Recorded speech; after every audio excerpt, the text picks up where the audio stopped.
फळबागांमध्ये विशेषतः मोसंबीच्या बागामध्ये योग्य नियोजन खूप जरुरी असतं. तो आंबा बहार असो किंवा मिरग्या बहार असो. तसं आंब्या बहाराचं नियोजन जे आहे जानेवारीपासून या 15 डिसेंबरपासून सुरू होतं.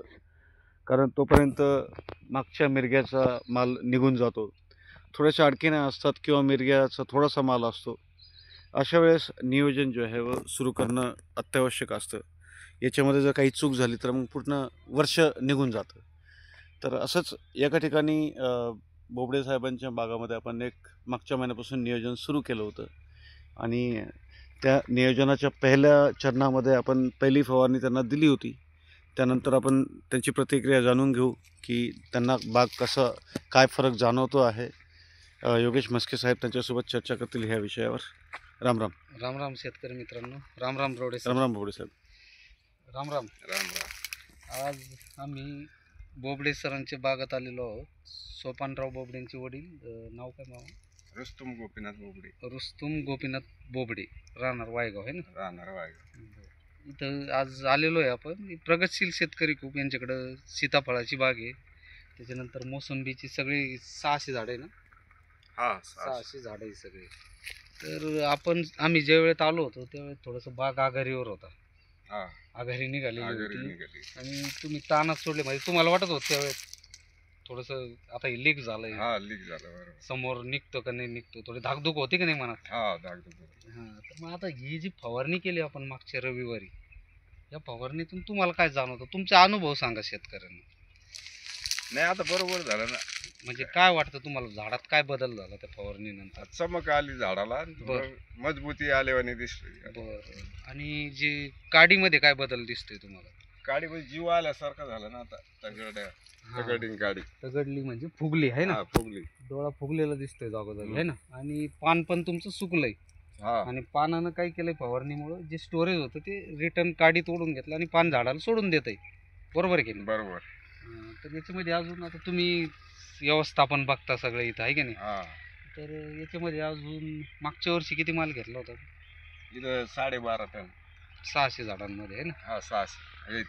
याच्यामध्ये जास्त होतं ते 3 वर्षाचीच आहे. हा, ती लहान लहान झाड आहे, तरी पण ते आता चांगल्या ग्रोथ मध्ये आले. हा. आणि यावर्षी आपण त्याच्यावर थोडं थोडं, वर्ष आले याला 6वं वर्ष आहे ना, यावर्षी थोडं थोडं लोड टाकू आपण त्याच्यावर आहे की नाही? बरं. आणि तुम्ही अजून काय करता, म्हणजे याच्यामध्ये अजून काय काय राहतं तुमचं? कशी नाही, याच्यात काही आंतरपीक नाही. काही आंतरपीक तुम्ही कधीपासून बंद केले? 2 सालापासून मागच्या. म्हणजे 3ऱ्या वर्षापासून तुम्ही ते बंद केलं करून टाकलं. आहे की नाही? आणि मागच्या वर्षी अनुभवात तुम्ही काय काय केलं होतं? तरी तुम्ही 12-12.5 टन माल काढला. झाडं लहान लहानच होती. हा, मग थोडे शेणखत टाकलं होतं. हा, शेणखत जास्त प्रमाणात होतं का? नाही, जरा मापातच होतं. बरं. रासायनिक होतं. बर. आणि फवारण्या वगैरे घेतल्या का? फवारण्या चालू होते. वेळोवेळी चालू होत्या हा, ना? आणि ड्रिप पण आहे बागेत? हा, ड्रिप पण चांगल्या पद्धतीने आहे ना?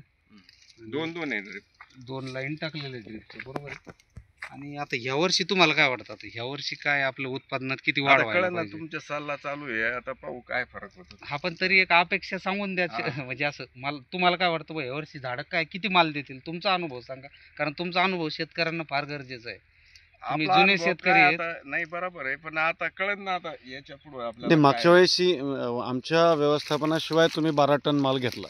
हा, तर यावेळेस आमच्याकडनं तुमची काय अपेक्षा अपेक्षा आहे? हा, मग व्यवस्थापन काय. आहे. मग या वर्षी तर आपण व्यवस्थापन करणारच आहोत, हो. आणि त्यात उत्पन्नात वाढ होणार ही आम्हाला गॅरंटी. मग कळत ना आता कुठंच. हा, पण भविष्यात. मग आता तुम्हाला काय अपेक्षा वाटते? समजा किती वाढावं माल आपला, एवढा व्हावं आपल्याला, असा एक आकडा असतो प्रत्येक हा, शेतकऱ्यांच्या मनात, 18-20 टन जायलाच पाहिजे दोन्ही बागीच्यात. आहे का नाही? कारण ते झाडं तुमची लहान लहान आहे ना? हा, 3 वर्षाचे. 3 वर्ष त्याच्यावर आपण लय लोडही टाकायचं नाही. लय हा. लोड टाकल्यानंतर झाडं पण 20 टन जायलाच पाहिजे. या वर्षी 20 टनापर्यंत तुमचं ॲव्हरेज निघायला पाहिजे निघायला पाहिजे. 600 झाडांमध्ये. हम्म. बरं मामा, तुमची काही अपेक्षा लय मोठी नाही, झाड नाही. तेवढं तुम्हाला देऊ शकतं, हा. कारण तुमची झाडाची कॅपॅसिटी तेवढी बनलेली आहे. हो. आणि आपण तसेच प्रयत्न करू, अजून व्यवस्थित नियोजन करू. आता मेहनत चालू करू याच्यामध्ये, खताचं नियोजन करू. शेणखत पण आपल्याकडे आहे की नाही? हा. शेणखत टाकायचं, ते करायचं. आणि अजून एक स्प्रे घेऊ, जेणेकरून काय होईल, अजून काडीत स्टोरेज वाढून जाईल. नाही, आणि एक 8-10 दिवसामध्ये आपण पाणी फोडायचं नियोजन करून घेऊ, आहे की नाही? चालेल मामा, तुम्ही आमच्या चॅनलवर आलात, शेतकऱ्यांना तुमचा अनुभव सांगितला, त्याबद्दल तुमचं मनापासून आभार. धन्यवाद. धन्यवाद. So citrus fruit cultivation is one of the difficult task. This is a Mosmi plantation where the farmer has सीताफळ पण घे. good expectations because he is working hard. Along with the citrus fruits, he also cultivates other fruits. Particularly, sitafal is one of the fruit which he has a plantation of. He also has some of the chiku plantations, right? And by looking at the size of the chiku, it indicates that he is taking good care of it. So, along with the Mosmi, we have taken the sitafal also for the proper management of this farm. So myself R. Santosh with Dr. Yogesh Maske.